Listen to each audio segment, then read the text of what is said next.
आज का टॉपिक है ऑर्गेनाइजेशनल बिहेवियर और उसकी डेफिनेशन एंड कैरेक्टरिस्टिक्स।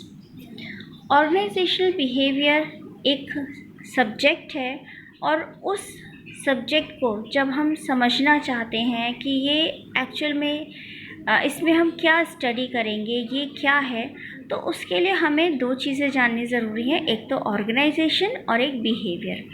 ऑर्गेनाइजेशन जैसे कि हम लोग जानते हैं कि कोई भी एक ऐसा ग्रुप या बिजनेस या ग्रुप ऑफ पीपल जो लोग किसी एक सेम गोल के लिए आपस में कलेक्ट होकर किसी एक स्पेसिफिक गोल के लिए काम करते हैं, उसे हम ऑर्गेनाइजेशन कहते हैं। और वो सभी लोग, उनका बिहेव क्या है, उनका वो किस तरह से आपस में बातचीत करते हैं, किस तरह से उनका इंटरेक्शन है, कम्युनिकेशन है, उसको हम उनका बिहेवियर कहते हैं। तो एक तरह से ऑर्गेनाइजेशनल बिहेवियर क्या है? ऑर्गेनाइजेशनल बिहेवियर एक ऐसी फील्ड है जिसमें हम स्टडी करते हैं कि वहाँ की उस ऑर्गेनाइजेशन में जहाँ पर लोग काम कर रहे हैं, जो उनका वर्क ऑफ एक्शन है, वो जो भी वर्क कर रहे हैं, वो किस तरह से, उसको किस तरह से हम स्टडी करें, उसको किस तरह से हम जानें, यही ऑर्गेनाइजेशनल बिहेवियर की डेफिनेशन है। स्टीफन पी रॉबिन्स ने भी डिफ़ाइन किया है organizational behaviour as a systematic study of the actions and attitudes that people exhibit within organization. इसका मतलब है कि ऑर्गेनाइजेशनल बिहेवियर एक ऐसा सिस्टमैटिक स्टडी है जिसमें हम बहुत सिस्टमैटिक वे में स्टडी करते हैं, जिसमें ये देखा जाता है कि ऑर्गेनाइजेशन के अंदर, विद इन, यहाँ पर विद इन वर्ड बहुत इंपॉर्टेंट है क्योंकि ऑर्गेनाइजेशन के अंदर की हम बात कर रहे हैं कि ऑर्गेनाइजेशन के अंदर जो लोग हैं उनके एक्शन क्या हैं, उनके एटीट्यूड क्या है, और उन सब की स्टडी को ही हम ऑर्गेनाइजेशनल बिहेवियर में स्टडी करते हैं। तो एक तरह से अगर हम सिंपल फॉर्म में कहें तो ऑर्गेनाइजेशनल बिहेवियर में चाहे में जो भी वो ग्रुप ऑफ पीपल हैं, चाहे वो बिज़नेस की फॉर्म में हो, चाहे क्लब की फॉर्म में हो, अगर वो किसी पर्टिकुलर एम को अचीव करने के लिए आपस में मिलजुल कर या आपस में किसी भी वे में जो भी उनका तरीका है, जो भी उनका बिहेव करने का मैटर है, उसमें अगर वो वर्क करते हैं तो उसे हम ऑर्गेनाइजेशनल बिहेवियर कहते हैं। इसको अगर हम डेफिनेशन को ही कंटिन्यू करते हैं तो उसमें ऑर्गेनाइजेशनल बिहेवियर को हम और अलग तरह से भी डिफाइन कर सकते हैं, जैसे the study of human behaviour in organizational settings, the interface between human behaviour and the organization itself. तो यहाँ पर कहा गया है कि ये एक ऐसी स्टडी है जो ऑर्गेनाइजेशन की जितनी भी सेटिंग्स है, ऑर्गेनाइजेशनल जैसा भी वर्क कर रहे हैं, उसमें ह्यूमन बिहेवियर को स्टडी करता है। और ये जो ह्यूमन बिहेवियर है ये कैसा होता है, ये उस ऑर्गेनाइजेशन के साथ उन ह्यूमंस का क्या बिहेवियर है, और साथ ही ऑर्गेनाइजेशन का खुद भी उन ह्यूमंस के साथ क्या बिहेवियर है, इसकी स्टडी करता है। अगर हम ये कहें कि जो हमारे यहाँ वर्कर काम कर रहे हैं, जो हमारे एम्प्लॉय काम कर रहे हैं, वो हमारे साथ बहुत अच्छा व्यवहार करें, बहुत अच्छा बिहेव करें, लेकिन ओनर्स या जो एडमिनिस्ट्रेशन है वो उनके साथ उतना अच्छा बिहेव नहीं करेगा, तो क्या होगा, कहीं ना कहीं वो जो एक वर्किंग प्लेस का एटमॉस्फेयर है वो ख़राब हो जाएगा। तो ऑर्गेनाइजेशनल बिहेवियर दोनों की स्टडी बताता है। वो ये कहता है कि ह्यूमन रिसोर्स जो है वो ऑर्गेनाइजेशन के साथ कैसा बिहेव करते हैं, और ऑर्गेनाइजेशन खुद भी उनके साथ कैसा बिहेव करती है, इसको स्टडी करना ही ऑर्गेनाइजेशनल बिहेवियर कहलाता है। तो जब हम ये डेफिनेशंस देखते हैं तो उन डेफिनेशंस में हमें कुछ इम्पॉर्टेंट थिंग्स पता चलती हैं, या हम कह सकते हैं कि कुछ हमें कैरेक्टरिस्टिक्स पता चलती हैं जो ऑर्गेनाइजेशनल बिहेवियर को और भी ज़्यादा डिफ़ाइन करती है। सबसे बड़ी बात, जब हम किसी बिहेवियर की स्टडी करते हैं तो हम वहाँ पर जब हम ऑर्गेनाइजेशन वर्ड को जोड़ देते हैं तो वहाँ पर हम किसी एक के बिहेवियर को स्टडी नहीं करते, बल्कि हम पूरे ऑर्गेनाइजेशन में जितने भी लोग काम कर रहे हैं, जितने भी वर्कर्स हैं, जितने भी एम्प्लॉयज़ हैं, जितने भी उसमें काम करने वाले या मैनेजमेंट करने वाले लोग हैं, उन सबको हम इंक्लूड करते हैं। तो इसकी एक मेन कैरेक्टरिस्टिक्स है कि ये बहुत लार्ज साइज़ होता है, और यहाँ पर जब हम बिहेव करते हैं तो हम एक स्मॉल सैम्पल में बिहेव नहीं करते, बल्कि हम लार्ज साइज़ में बिहेव करते हैं। हैं। नेक्स्ट है इसमें ऑर्गेनाइजेशन।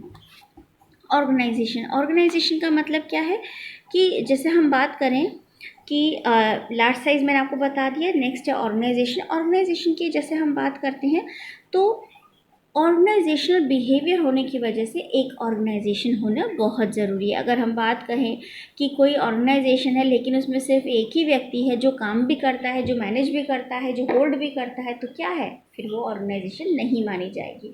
एक ग्रुप होना चाहिए, ह्यूमंस का ग्रुप होना चाहिए, तभी हम उसमें हम ऑर्गेनाइजेशनल बिहेवियर की स्टडी करते हैं।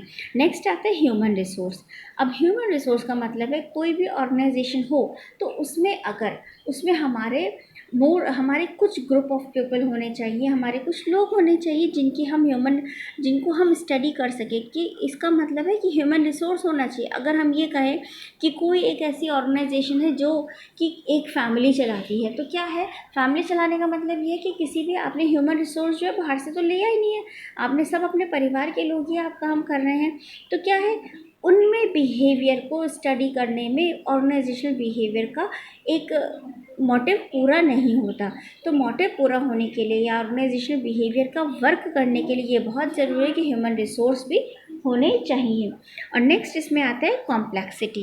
कॉम्प्लेक्सिटी का मतलब है कि ये जो ऑर्गेनाइजेशनल बिहेवियर है, क्योंकि ये लार्ज साइज़ होता है, बहुत सारे लोग इंक्लूड होते हैं, तो ऐसी कंडीशन में क्या होता है कि ये बहुत कॉम्प्लेक्स हो जाता है। इसका बिहेव करना, इसकी स्टडी को जब हम करते हैं तो उसमें सिंप्लिसिटी नहीं होती है, उसमें कहीं ना कहीं कुछ टिपिकल चीज़ें इंक्लूड हो जाती हैं जिनको हमें बहुत ज़्यादा ध्यान रखना ज़रूरी होता है। तो एक इसकी मेन कैरेक्टरिस्टिक्स ये भी है कि ये बहुत ज़्यादा कॉम्प्लेक्सिटी इसमें इंक्लूड होती है। नेक्स्ट आता है कॉन्शियस रैशनैलिटी। तो यहाँ पर क्या होता है कि हम कोई भी ऑर्गेनाइजेशन है तो उसमें जितने लोग काम करते हैं वो बहुत ज़्यादा कॉन्शियस होकर उसमें पार्टिसिपेट करते हैं कि जो भी डिसीजन लेना होता है या किसी भी तरह के अगर मैनेजमेंट किसी तरह की अपने वर्कर्स के साथ मीटिंग करता है तो उस मीटिंग में भी वो अपना एक एक्टिव पार्टिसिपेशन करते हैं।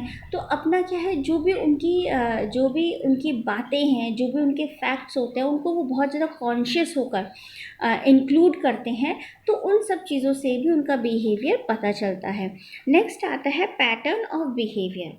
Pattern of behaviour, her individual का भी बिहेवियर चेंज होता है तब जब किसी ऑर्गेनाइजेशन के अंदर कई सारे इंडिविजुअल इंक्लूड होते हैं, यानी अ ग्रुप ऑफ पीपल होता है, अ ग्रुप ऑफ फर्म्स होता है। तो ऐसी कंडीशन में उन सब के बिहेवियर के पैटर्न बिल्कुल अलग होते हैं। तो ऑर्गेनाइजेशनल बिहेवियर की एक कैरेक्टरिस्टिक्स ये भी है कि इसमें जो पैटर्न होते हैं बिहेवियर के वो बहुत डिफरेंट होते हैं, वैरायटी उसमें बहुत ज़्यादा होती है। अगर हम ये सोचें कि एक पर्सन ऐसा बिहेव कर रहा है तो उस वैसा बिहेवियर हर कोई करेगा, तो ये पॉसिबल नहीं है, क्योंकि इंडिविजुअल हर इंसान की सोच और उसके काम करने की जो मेथड होता है सब अलग होता है। तो इसलिए इसमें पैटर्न उसका जो बिहेवियर का है वो हमेशा चेंज होता है। और लास्ट इसमें आता है साइकोलॉजिकल इंडस्ट्री। साइकोलॉजिकल इंडस्ट्री क्या होती है, ऑर्गेनाइजेशनल बिहेवियर की एक स्टडी, ये भी एक इम्पॉर्टेंट कैरेक्टरिस्टिक्स है कि हम जो भी इंडस्ट्री, जो भी ऑर्गेनाइजेशन है जिसके बिहेवियर को हम स्टडी कर रहे हैं उसकी साइकोलॉजिकल इंडस्ट्री क्या है, यानी उसका पैटर्न क्या है। ऐसा बहुत सी फैक्ट्रीज़ होती हैं या ऐसा बहुत से ऑर्गेनाइजेशन होता है जिनकी साइकोलॉजी ये होती है कि हमें लॉन्ग टर्म के लिए चलना है या हमें हमारे जो एम्प्लॉयज़ हैं उनको अपनी फैमिली मेम्बर मान के चलना है। तो उनकी सोच क्या है, उनकी साइकोलॉजी क्या है। कई बार क्या होता है कि हम जब ऑर्गेनाइजेशन बिहेवियर की स्टडी करते हैं तो हम ये देखते तो हमारा एडमिनिस्ट्रेशन हमारे लोगों के साथ, जो हमारे एम्प्लॉयज़ हैं उनके साथ किस तरह का बिहेव करता है, किस तरह का रिएक्ट करता है, जिस भी तरह का कम्युनिकेशन होता है वो हमारे ऑर्गेनाइजेशन बिहेवियर पर बहुत ज़्यादा असर डालता है। तो ये कुछ कैरेक्टरिस्टिक्स थी, जो कैरेक्टरिस्टिक्स जब हम ऑर्गेनाइजेशनल बिहेवियर की डेफिनेशंस को देखते हैं तो उनसे हमें ये चीज़ पता चलती है कि कोई भी ऑर्गेनाइजेशनल बिहेवियर की अगर हम स्टडी करते हैं या अगर हम उसे जानते हैं तो उसमें मेन ये एलिमेंट्स या मेन उसके जो कैरेक्टरिस्टिक्स हैं वो ये सब चीज़ें उसमें इंक्लूड होती ही हैं, जो हमें हर ऑर्गेनाइजेशन के अंदर हमें दिखाई देती हैं और जिनको ध्यान में रखकर हमें बिहेवियर को स्टडी करना होता है।